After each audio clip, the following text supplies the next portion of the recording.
திருப்பாவைன 25ನೇ ಪದ್ಯ.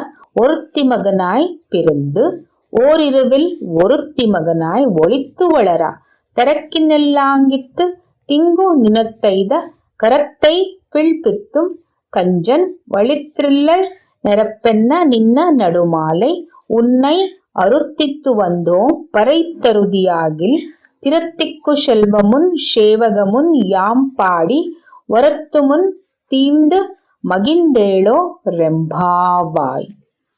ತಿರುಪ್ಪಾವೈನ 25ನೇ ಪದ್ಯದ ತಾತ್ಪರ್ಯದಲ್ಲಿ ಪರೈ ಎಂಬ ವಾದ್ಯ ವಿಶೇಷವನ್ನು ನಮಗೆ ಕೊಡುವ ನೆಪದಲ್ಲಿ ನೀನು ನಮ್ಮನ್ನು ಅಂಗೀಕರಿಸಿ ಅನುಗ್ರಹಿಸು ಎಂದು ಬೇಡುವ ಪದ್ಯ ಇದಾಗಿದೆ.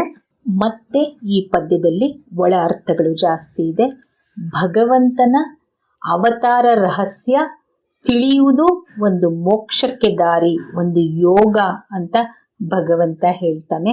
ಭಗವಂತನ ಅವತಾರ ಯಾಕಾಗಿದೆ ಅಂದರೆ, ದೇವಕಿ ಕೇಳಿರ್ತಾಳೆ ತಪಸ್ ಮಾಡಿ, ದೇವಕಿ ಮತ್ತು ವಸುದೇವ ಇಬ್ಬರೂ ಮಾಡಿರ್ತಾರೆ. ದೇವಕಿ ಹೊಟ್ಟೆಯಲ್ಲಿ ಭಗವಂತ ಹುಟ್ಟಬೇಕು ಅಂಥೇಳಿ.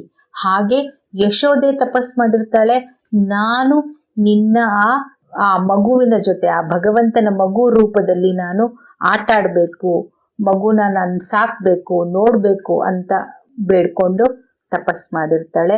ಹಾಗಾಗಿ ಒಬ್ಬಳ ಮಗನಾಗಿ ಹುಟ್ಟಿ ಇನ್ನೊಬ್ಬಳ ಹತ್ರ ಬೆಳೀತಾನೆ ಅಂತ ಗೋದಾದೇವಿ ಹೇಳ್ತಾ ಇದ್ದಾಳೆ. ಇದರಲ್ಲಿ ಸಹ ಒಂದು ತಮಾಷೆನೂ ಅನ್ಸುತ್ತೆ. ಏನು ಕೇಳ್ತೀವಿ ಅಷ್ಟೇ ಭಗವಂತ ಕೊಡ್ತಾನೆ ಅನ್ನೋ ಒಂದು ಭಾವನೂ ಬರುತ್ತೆ. ಅಂದರೆ ಅವಳು ಹೊಟ್ಟೆಲಿ ಹುಟ್ಲಿ ಅಂತ ಅಷ್ಟೇ ಕೇಳಿದ್ಲು, ಇವಳು ನಾನು ನಿನ್ನನ್ನು ಬೆಳೆಸ್ಬೇಕು ಅಂತ ಅಷ್ಟೇ ಕೇಳಿದ್ಲು ಅಂತ. ಹಾಗಾಗಿ ನಾವು ಭಗವಂತನ ಹತ್ರ ಏನಾದರೂ ಕೇಳಬೇಕಾದ್ರೂ ಹುಷಾರಾಗಿ ಎಲ್ಲವನ್ನೂ ಸೇರಿ ಕೇಳಬೇಕು ಅಂತ. ಆದರೆ ನಾನು ಒಂದು ಹೇಳ್ತೀನಿ, ಭಗವಂತನ ಹತ್ರ ಏನೂ ಕೇಳಕ್ಕೆ ಹೋಗಬೇಡಿ. ಭಗವಂತ ನನ್ನನ್ನು ಆನಂದವಾಗಿಟ್ಟಿರು, ನನ್ನನ್ನು ಚೆನ್ನಾಗಿಟ್ಟಿರು, ನಿನ್ನ ಕೃಪೆ ಸದಾ ನನ್ನ ಮೇಲಿರಲಿ ಅಂತ ಅಂದ್ಬಿಟ್ರೆ ಅದರಲ್ಲೇ ಎಲ್ಲ ಬಂದ್ಬಿಡುತ್ತೆ. ಈಗ ನಿಮ್ಮ ಹತ್ರ ಒಂದು 1000 ರೂಪಾಯಿ ಇದೆ ಅಂತ ಇಟ್ಕೊಳ್ಳಿ, ಅದರಲ್ಲಿ 50 ರೂಪಾಯಿ ಬರುತ್ತೆ, 100 ರೂಪಾಯಿಯೂ ಬರುತ್ತೆ, 500 ರೂಪಾಯಿಯೂ ಬರುತ್ತೆ, 200 ರೂಪಾಯಿಯೂ ಎಲ್ಲ ಬರುತ್ತೆ. ನೀವು ಬರೀ ಭಗವಂತ ನನಗೊಂದು 50 ರೂಪಾಯಿ ಕೊಡಪ್ಪ ಅಂತ ಹೇಳಿದ್ರೆ ಭಗವಂತ ನಿಮಗೆ ಅಷ್ಟೇ ಕೊಡ್ತಾನೆ.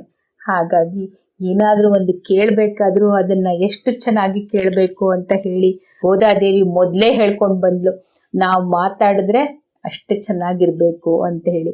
ಅದಕ್ಕೊಂದು ಕತೆ ನೆನಪಾಗ್ತಿದೆ. ಒಬ್ಬ ಮೀನುಗಾರ ಇದ್ದಂತೆ, ಒಂದು ದೊಡ್ಡ ಮೀನನ್ನು ಹಿಡಿದಂತೆ. ಅವಾಗ ಆ ಮೀನು ಹೇಳ್ತಂತೆ, ನಾನು ನಿನ್ಗೆ ಒಂದೇ ಒಂದು ವರ ಕೊಡ್ತೀನಿ, ನೀನು ನನಗೆ ಮತ್ತೆ ವಾಪಸ್ ಸಮುದ್ರಕ್ಕೆ ಬಿಟ್ಬಿಡು ಅಂತ. ಅವಾಗ ಅವನು ಹೇಳ್ತಾನಂತೆ, ಈಗ ಸದ್ಯಕ್ಕೆ ತಕ್ಷಣಕ್ಕೆ ಯಾವ ವರ ಕೇಳಬೇಕು ಅಂತ ನನಗೆ ಗೊತ್ತಾಗ್ತಾ ಇಲ್ಲ, ನನ್ನ ಮನೆಗೆ ಹೋಗಿ ಕೇಳ್ಕೊಂಡು ಬಂದು ಮತ್ತೆ ನಾಳೆ ಬರ್ತೀನಿ, ಆಯಿತು ಇವತ್ತು ನಿನ್ನನ್ನು ಬಿಟ್ಬಿಡ್ತೀನಿ ಅಂತ ಹೇಳ್ತಾನೆ. ಸರಿ, ಮನೆಗೆ ಬಂದು ಕೇಳ್ತಾನೆ, ಹೆಂಡತಿ ಕೇಳ್ತಾನೆ. ಹೆಂಡತಿ ಹೇಳ್ತಾಳೆ, ನಮಗೊಂದು ಮಗು ಆಗಿಲ್ಲ ರೀ, ನಮಗೆ ಮಗು ಬೇಕು. ತಾಯಿ ಕೇಳ್ತಾಳೆ, ನಮಗೆ ಮನೆನೇ ಇಲ್ಲಪ್ಪ, ನಮಗೊಂದು ಮನೆ ಕಟ್ಟಬೇಕು. ತಂದೆಗೆ ಏನು ಬೇಕು ಅಂತ ಕೇಳಿದ್ರೆ ತಂದೆ ಹೇಳ್ತಾರೆ, ನನಗೆ ಯಾಕೋ ಕಣ್ಣೇ ಕಾಣ್ತಿಲ್ಲಪ್ಪ, ನನಗೆ ಕಣ್ಣು ಬೇಕು ಅಂತ. ಸೊ ಇವನು ಯೋಚನೆ ಮಾಡ್ತಾನೆ, ಬೆಳಿಗ್ಗೆ ಹೋಗಿ ಏನಪ್ಪ ಮಾಡೋದು, 3 ವರ ಕೊಡ್ತೀನಿ ಅಂತ ಹೇಳಿಲ್ಲ ಮೀನು, ಹೇಳಿರೋದು ಒಂದೇ ವರ ಕೊಡ್ತೀನಿ ಅಂತ.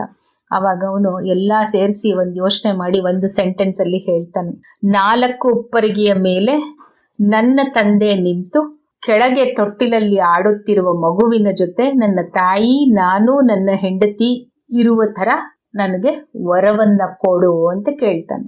ಅವನು ಮೀನು ತಥಾಸ್ತು ಅನ್ನತ್ತೆ. 4 ಉಪ್ಪರಿಗೆ ಮೇಲೆ ನಿಂತು ಅವ್ರ ತಂದೆ ನೋಡಬೇಕು ಅಂದರೆ ಡೆಫಿನೆಟ್ಲಿ ಅವ್ರ ಕಣ್ ಚೆನ್ನಾಗಿರ್ಬೇಕು. 4 ಉಪ್ಪರಿಗೆ ಮನೆ ಅಂತಂದರೆ 4 ಉಪ್ಪರಿಗೆ ಮನೆ ಅವ್ರ ತಾಯಿಗೋಸ್ಕರ ಆಯಿತು. ತೊಟ್ಲಲ್ಲಿ ಮಗು ಆಡ್ತಾ ಇದೆ. ಎಷ್ಟು ಚೆನ್ನಾಗಿದೆ ನೋಡಿ.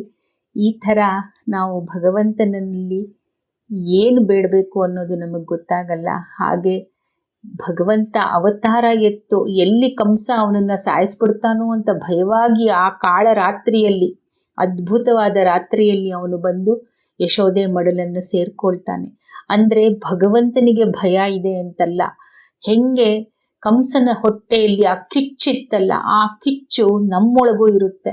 ಅದು ಆ ಕಿಚ್ಚನ್ನು ತೆಗೆದು ನಮ್ಮೊಳಗಿಡುವ ತಾಮಸ ಗುಣಗಳನ್ನು ಕಳೆದು ನಮ್ಮೊಳಗಡೆ ಸತ್ವ ಗುಣಗಳನ್ನು ತಂದು ನಿಲ್ಲಿಸಿ ಆ ಭಗವಂತನನ್ನು ಕೂಡಿಸ್ಬೇಕು ಅಂತ ಹೇಳಿ ಭಗವಂತ ನಮಗೆ ಅನುಗ್ರಹಿಸ್ತಿದ್ದಾನೆ. ಇನ್ನೂ ಸಿಂಪಲ್ ಆಗಿ ಹೇಳಬೇಕು ಅಂದರೆ ಏನು ಕಂಸನ ಹೊಟ್ಟೆಯಲ್ಲಿರುವ ಕಿಚ್ಚನ್ನು ಭಗವಂತ ತಣ್ಣಗ್ ಮಾಡ್ದ ಅನ್ನೋ ಅರ್ಥದಲ್ಲಿ ಏನ್ ಬರುತ್ತೆ ಅಂತಂದ್ರೆ, ನಾವು ಒಂದು ಕ್ಷಣಿಕ ಆಸೆಗೆ ಬಲಿಪಶುರಾಗ್ತೀವಿ. ಹೇಗೆ ಸೀತೆ ಆ ಬಂಗಾರದ ಜಿಂಕೆಯನ್ನ ನೋಡಿ ಆ ಮೋಹ ಪರವಶಳಾಗ್ಬಿಟ್ಲು. ಆ ಜಿಂಕೆ ಬೇಕು ತನಗೆ ಅಂತ ಕೇಳಿದ್ಲು. ರಾಮ ಅವಾಗ್ಲೂ ಹೇಳ್ದ ಅದು ನಿಜವಾದ ಜಿಂಕೆ ಅಲ್ಲ, ಅದು ಮಾಯಾವಿ ಜಿಂಕೆ ಅಂತ ಅನ್ನಿಸ್ತಿದೆ ಅಂತಂದ್ರೆ ಅದು ಅವಳಿಗೆ ಅರ್ಥನೇ ಆಗ್ಲಿಲ್ಲ. ಅವಳು ಬೇಕು ಅಂದ್ಲಲ್ಲ ಅಂತ ಹೇಳಿ ಆ ಮಾಯಾವಿ ಜಿಂಕೆಯನ್ನ ಹಿಂಬಾಲಿಸ್ಕೊಂಡ್ ರಾಮ ಹೋದ. ತಮ್ಮನಿಗೆ ಹೇಳೋದ, ಲಕ್ಷ್ಮಣ ನೀನು ಅತ್ಗೆನ ಕಾಪಾಡು ಅಂತ. ಆದ್ರೆ ಆ ಮಾಯಾವಿ ಜಿಂಕೆ ಹೇ ಲಕ್ಷ್ಮಣ ಅಂತ ಕರೆದ್ ಕೂಡ್ಲೆ ಸೀತೆ ಅಂದ್ಲು, ಅಯ್ಯೋ ನಿಮ್ಮ ಅಣ್ಣನ್ಗೇನೋ ಆಗೋಗ್ಬಿಟ್ಟಿದ್ಯಪ್ಪ, ನೀನ್ ಹೋಗ್ಬೇಕು ಅಲ್ಲಿಗೆ. ಆಗ್ಲೂ ಲಕ್ಷ್ಮಣ ಹೇಳ್ದ, ನೀನು ಮದ್ವೆ ಆಗೋ ಮೊದ್ಲಿಂದ ನಾನು ನಮ್ಮ ಅಣ್ಣನ ವಾಯ್ಸ್ ಕೇಳ್ತಾ ಇದ್ದೀನಿ, ಇದು ನಮ್ಮ ಅಣ್ಣನ ವಾಯ್ಸ್ ಅಲ್ಲ, ನಾ ಹೋಗಲ್ಲ ಅಂತ. ತುಂಬಾ ಕೋಪ ಮಾಡ್ಕೊಂಡ್ಬಿಟ್ಟು ಇಲ್ಲ ನೀ ಹೋಗ್ಲೇಬೇಕು ಅಂತ ಹೇಳ್ತಾಳೆ. ಆಗ ಲಕ್ಷ್ಮಣನೂ ಹೊರಟ್ಬಿಡ್ತಾನೆ. ಆಗ ಮಾಯಾವಿ ರಾವಣ ಬಂದು ಅವಳ ಮುಂದೆ ಪ್ರತ್ಯಕ್ಷನಾಗ್ತಾನೆ. ಅವಳೇ ಹಾಕಿದಂತ ಒಂದು ಗಿಡದ ಬಳ್ಳಿಯನ್ನ ಹಿಡಿದು ಹಾಗೆ ಕುಸಿದು ಬೀಳ್ತಾಳೆ. ರಾವಣ ಅವಳನ್ನ ಹಾಗೆ ಅನ್ಕಾನ್ಶಿಯಸ್ ಮಾಡಿ ಕರ್ಕೊಂಡು ಹೊರಟೇ ಬಿಡ್ತಾನೆ ಲಂಕೆಯ ಕಡೆಗೆ. ಲಂಕೆಯಲ್ಲಿ ಸೀತಾಮಾತೆ ಬಂಧಿತಳಾಗ್ಬಿಡ್ತಾಳೆ. ಈ ಬಂಧನವನ್ನ ಬಿಡಿಸಿದ್ ಯಾರು ಹೇಳಿ? ಹನುಮಂತ. ಹನುಮಂತ ಈ ಅವಳ ಬಂಧನವನ್ನ ಬಿಡಿಸಿ ರಾಮ ಸೀತೆಯರ್ನ ಒಂದು ಮಾಡ್ತಾನೆ. ಅಂತಂದ್ರೆ ಆ ನಾನು ಎಂಬ ಆಸೆಯ ಲಂಕೆ ಸುಟ್ಟು ಭಸ್ಮವಾಗುತ್ತೆ. ಅಲ್ಲಿ ರಾಮ ಸೀತೆಯರ ಪಟ್ಟಾಭಿಷೇಕವಾಗುತ್ತೆ. ನಮ್ಮ ಸತ್ವಗುಣಗಳು ಎದ್ದೇಳುತ್ತೆ. ಹಾಗೆ ನಾವು ಭಗವಂತನಿಗೆ ಶರಣಾಗ್ತೀವಿ. ಇದನ್ನ ನಮಗೆ ಹೇಳಬೇಕು ಅಂತಾನೆ ಗೋದಾದೇವಿ ಇಷ್ಟೆಲ್ಲ ಪ್ರಯತ್ನ ಪಟ್ಟು ಇಷ್ಟೆಲ್ಲ ಎಕ್ಸಾಂಪಲ್ಸ್ ಕೊಟ್ಟು ನಮ್ಮ ಗುಣಗಳು ಸಾತ್ವಿಕವಾಗಿರಲಿ, ನಾವು ನಮ್ರರಾಗಿರೋಣ. ಬಂಧಿಸಿದ ಸೀತೆಯನ್ನ ಬಿಡಿಸಿದ್ಯಾರು? ಹನುಮಂತ. ಹನುಮಂತ ಸೀತೆಯನ್ನ ಬಂಧನದಿಂದ ಮುಕ್ತಗೊಳಿಸ್ತಾನೆ ಅಂತಾರೆ. ಅರ್ಥ ಏನು? ಈ ಲಂಕೆ, ನಾನು ಎಂಬ ಲಂಕೆ ಅಂದ್ರೆ ನಮ್ಮ ದೇಹ ಸುಟ್ಟು ಭಸ್ಮವಾಗುತ್ತೆ. ಅಲ್ಲಿ ಸೀತಾ ರಾಮರ ಪಟ್ಟಾಭಿಷೇಕ ಆಗುತ್ತೆ ನಮ್ಮ ಹೃದಯದಲ್ಲಿ. ನಮ್ಮ ಸತ್ವ ಗುಣಗಳು ಮೇಲಕ್ಕೆ ಬರ್ತವೆ. ನಮಗೆ ಸದ್ಗತಿ ಸಿಕ್ಕತ್ತೆ.